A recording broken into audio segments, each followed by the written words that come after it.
de inmediato para tratar de entender cuál es esta situación, como usted muy bien explicaba, Ana Marta, de tensión entre Estados Unidos e Irán. Estados Unidos ha acusado a Irán de esos incidentes en medio de una creciente tensión entre ambos países por el empeño de la administración Trump de aislar a Teherán.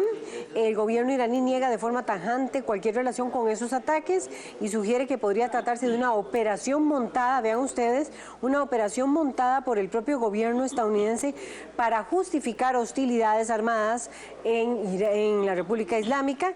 Y Washington intensificó el miércoles su presión con nuevas imágenes sobre los sabotajes. Y vean ustedes que esta es la última noticia que me está llegando en este momento, porque precisamente la Guardia Revolucionaria de Irán anunció el derribo de un dron espía estadounidense. Eso dijeron, un dron espía estadounidense que había violado el espacio aéreo de la República Islámica. Eso está diciendo un comunicado del ejército citado en los medios iraníes. Vean el nivel de tensión que hay.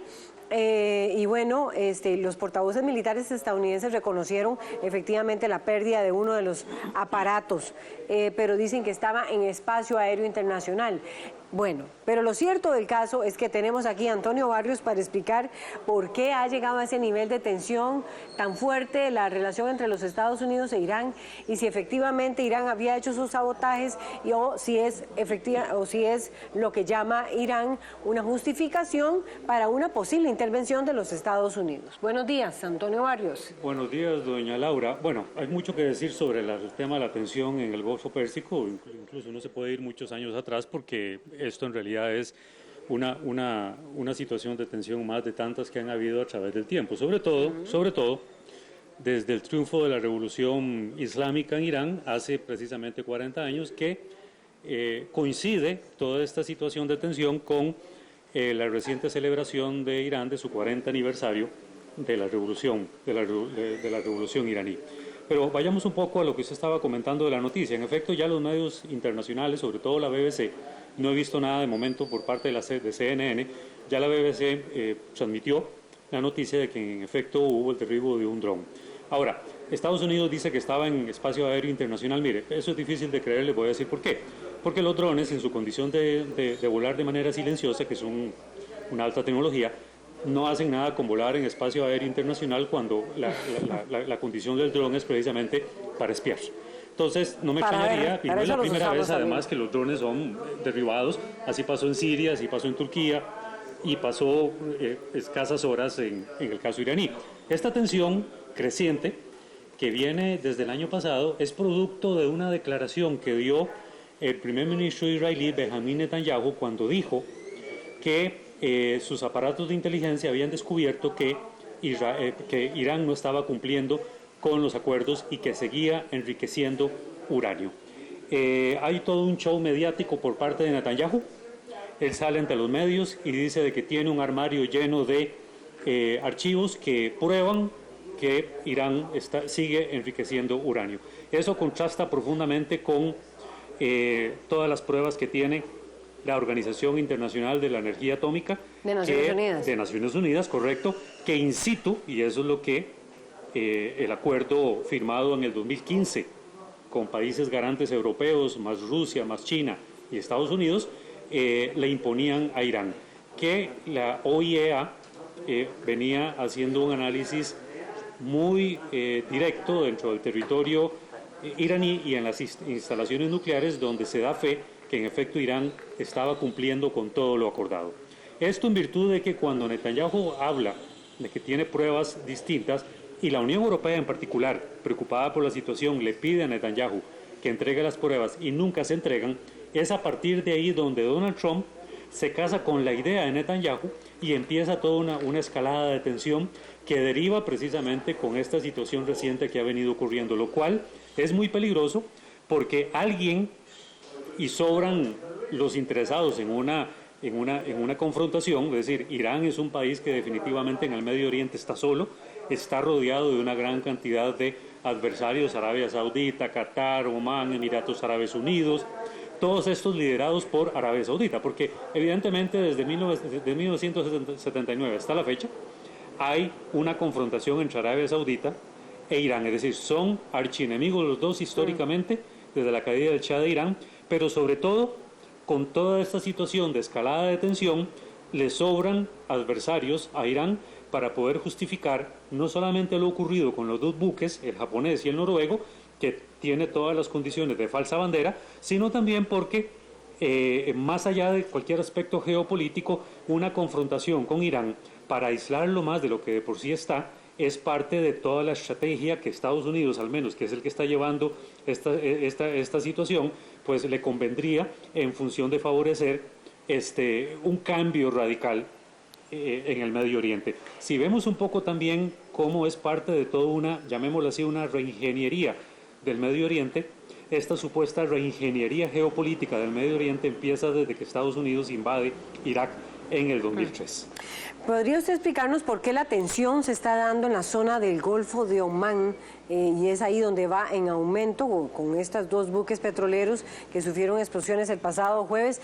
¿Podría usted, vamos tal vez a través de unos mapas y para quienes nos siguen por la 101.5 FM les prometemos la explicación amplia, pero para quienes nos llevan a través, están con plataformas de redes sociales, por Facebook o a través de 13 Costa Rica Televisión, vamos a ubicar un mapa que nos va a permitir ubicar, establecer lo que es esa zona del Golfo de Omán donde los dos buques petroleros sufrieron explosiones y a partir de allí Estados Unidos dice que eso fue responsabilidad de Irán e Irán responde que no, en fin, y que son justificaciones. Hay que recordar también que el señor Donald Trump ayer anunció su campaña electoral.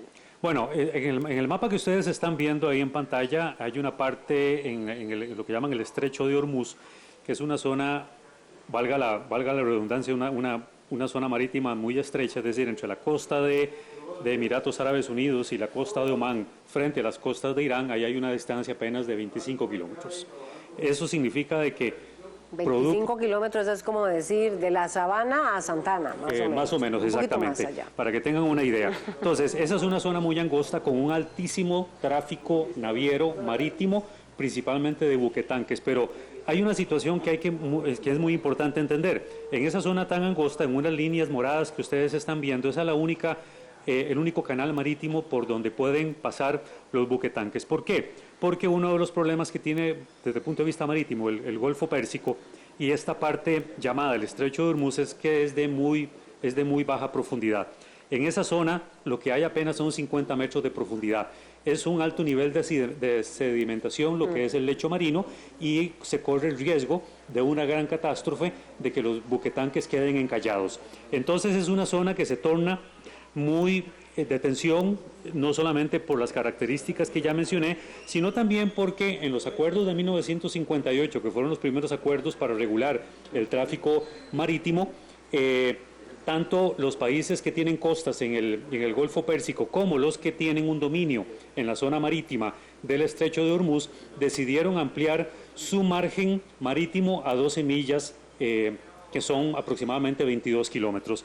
Eso ha reducido el margen de acción o el margen de paso de los buquetanques y es lo que se denomina también como el paso inocente de los buquetanques, es decir, se le permite, por permiso de los países que comparten costa marítima del Golfo Pérsico, el paso de los buquetanques por lo que se conoce como el mar territorial. Entonces, eso todavía agrava la tensión, principalmente por parte de Irán, porque Irán es el que tiene un mayor dominio marítimo sobre el Estrecho de Hormuz. Y no es la primera vez también que Irán, producto de esta tensión, ha estado amenazando en múltiples oportunidades el cierre del Estrecho de Hormuz y eso ha militarizado todavía más esta región, esta parte marítima. Permanentemente buques. Claro, el paso de buquetanques por esa zona es como estar igualmente en el Estrecho del Bósforo en Estambul. Es decir, es una zona muy angosta, es una zona con un altísimo tráfico de buquetanques que son estratégicos, pues porque del Golfo Pérsico salen diariamente entre 17 y 20 millones de barriles al día. Es decir, estamos hablando de una zona estratégica, es lo que se denomina, de acuerdo al derecho internacional, un estrecho internacional que difícilmente pues puede ser sujeto a cualquier tipo de excesiva militarización. Aún así, en el segundo mapa que creo que lo tienen ustedes en pantalla, ahí podemos ver el nivel de militarización que tiene Estados Unidos en toda la zona del Medio Oriente.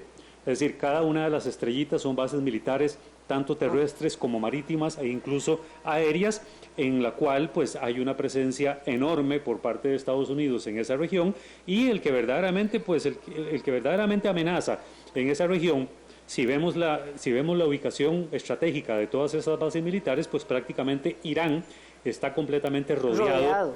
No solamente por la parte oeste, por la parte occidental del Golfo Pérsico con los países de la península arábiga, sino también en la región de Asia Central, que le permitió a Estados Unidos, con la invasión militar que hizo en Afganistán en el 2002, tener una presencia militar con países vecinos que comparten frontera con Irán. Claro. Claro, y ahí uno empieza a entender el nivel de tensión que hay en este momento alrededor de Irán y el nivel de tensión que hay entre ambas naciones. ¿Qué tanto está influyendo? Usted explicaba que este fenómeno que está sucediendo, y ya nos queda, son las 7:51 de la mañana, pero que este fenómeno que está ocurriendo se origina por los supuestos archivos que habría tenido Netanyahu, el primer ministro, habría tenido en torno a que Irán seguía con sus operaciones de uranio. Bueno, y que supuestamente pidieron, el comité famoso de Naciones Unidas había pedido esas pruebas y finalmente no las dio Netanyahu. Bueno, mi pregunta es, si esto se suma... Usted explicaba que por ello el presidente Donald Trump se suma a lo que dijo Netanyahu, pero ¿no tiene también relación con el hecho de que ya está en campaña el presidente Donald Trump? No, sin duda. Es decir, aquí hay dos situaciones. Primero, lo he dicho abiertamente y lo voy a repetir aquí. La Casa Blanca es un territorio ocupado. Donald Trump hace lo que Netanyahu le dice. Y desde esa supuesta recolección de pruebas que Netanyahu nunca entregó, eso lleva a que Estados Unidos se retire del acuerdo nuclear, que los europeos quisieron mantenerlo, que Rusia y China quiso igualmente mantenerlo, pero esta justificación de Estados Unidos de retirarse del acuerdo nuclear, de no reconocerlo como supuestamente justo, en el tanto en que no sea de acuerdo a los intereses de Estados Unidos, lleva y dispara la tensión. El retirarse de un acuerdo obliga o libra a un país de no cumplir lo que en ese acuerdo está. Y eso le ha permitido a Estados Unidos poder operar libremente desde el punto de vista militar y desde el punto de vista diplomático para hacer todo lo que está ocurriendo en el Medio Oriente con la idea de elevar la tensión y crear las condiciones o justificar por distintos medios en este asunto de los buques, que para mí son falsa bandera, un acto de falsa bandera, para poder justificar cualquier acción que se requiera contra Irán. Pero también, por supuesto, y uno podría enumerar incontables casos de cómo, previo a un proceso electoral, tanto por primera vez o como de reelección, ahí vemos cómo presidentes de Estados Unidos se han valido de ciertas situaciones militares para poder ganar adeptos dentro de Estados Unidos en función del proceso electoral que ya prácticamente está abierto y en donde recientemente el presidente Donald Trump ya lanzó oficialmente su reelección. Entonces, el generar esa tensión es dejarle entrever al electorado lo interno de que hay una situación de inseguridad a nivel internacional y que solamente él es el ungido o él es el Mesías para poder detenerlo.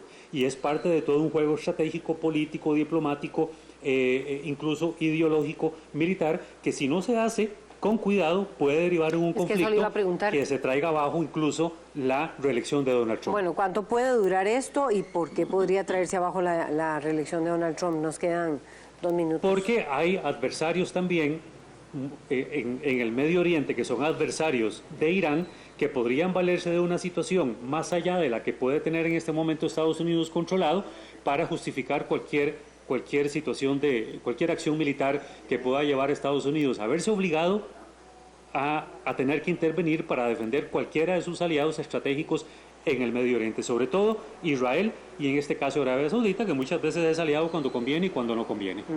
Bien, se nos acabó el tiempo, me dicen, o si todavía tengo chance, porque yo creo que todavía tengo chance. Es decir, tenemos una oportunidad más, don Antonio Barrios, profesor universitario en el ámbito de relaciones internacionales. Yo quisiera preguntarle también, es decir, ¿esto se puede prolongar mientras esté aquí todo el tema de la campaña electoral y se podría desbordar? Usted dice, ya son varias las situaciones de tensión. Sí, aquí hay algo interesante. Esta tensión contra Irán y todo esto que se está elevando en este momento es producto del fracaso de Donald Trump ante todo el bullicio y todo el barullo que se generó respecto al tema venezolano. Como ya el tema venezolano bajó de tensión y ahora está en otra etapa muy distinta, en donde Noruega es un actor clave en donde hay todo un diálogo, todo un proceso de negociación para resolver el asunto de manera pacífica, necesita valerse Donald Trump de una situación muy característica que es muy normal en el Medio Oriente, donde las tensiones están fijadas prácticamente ya casi como una norma, el generar una tensión con el caso iraní y poner de nuevo a Irán en la palestra mundial como un Estado que no solamente viola cualquier acuerdo internacional, sino que es un Estado nuclear que pone en peligro la seguridad internacional y sobre todo la seguridad de la región del Medio Oriente. En ese clima de tensión, vamos a ver, porque lo cierto del caso, vamos a ver, hay situaciones, me están diciendo que ya prácticamente tenemos que irnos, hay situaciones como la que ocurrió con el asesinato del periodista en Arabia Saudita, que de alguna manera le bajan el tono o le opacan un poco ese papel que siempre ha tenido Arabia Saudita y que no ha sido cuestionado internacionalmente. ¿Eso de alguna manera contribuye o no contribuye a quitar ese foco sobre Irán en este momento? Sin duda, hay pruebas contundentes desde hace mucho tiempo que tanto Qatar como Arabia Saudita son financiadores del terrorismo internacional, lo que conocemos como el terrorismo wahabí o el terrorismo wahabita. Recordemos que el régimen de Arabia Saudita es un régimen wahabí. Ellos se autodenominan moderados, pero en realidad son radicales y ellos han sido financiadores del terrorismo internacional, pero necesitan trasladar esa idea, necesitan distraer eso hacia Irán, porque de todas maneras Irán ha tenido un papel protagónico en la situación iraquí y eso pues le ha permitido a Arabia Saudita pues verlo como un enemigo que tiende de alguna forma a consolidar su hegemonía en el Medio Oriente. Entonces es una lucha entre tres grandes potencias. Para terminar, Turquía, que no hablamos porque pues, hay una cuestión de razón de tiempo, pero Turquía también juega un papel clave en el Medio Oriente, versus Irán, versus Arabia Saudita. Muchas gracias, profesor. Bueno, Antonio Barrios, profesor universitario, que también de Relaciones Internacionales y de Derechos Humanos, que nos pone en perspectiva la tensión entre los Estados Unidos e Irán que hay en este momento. Y muchas gracias también a ustedes por acompañarnos aquí en la revista. Quédese con CINAR Costa Rica Medios. Muy buenos días.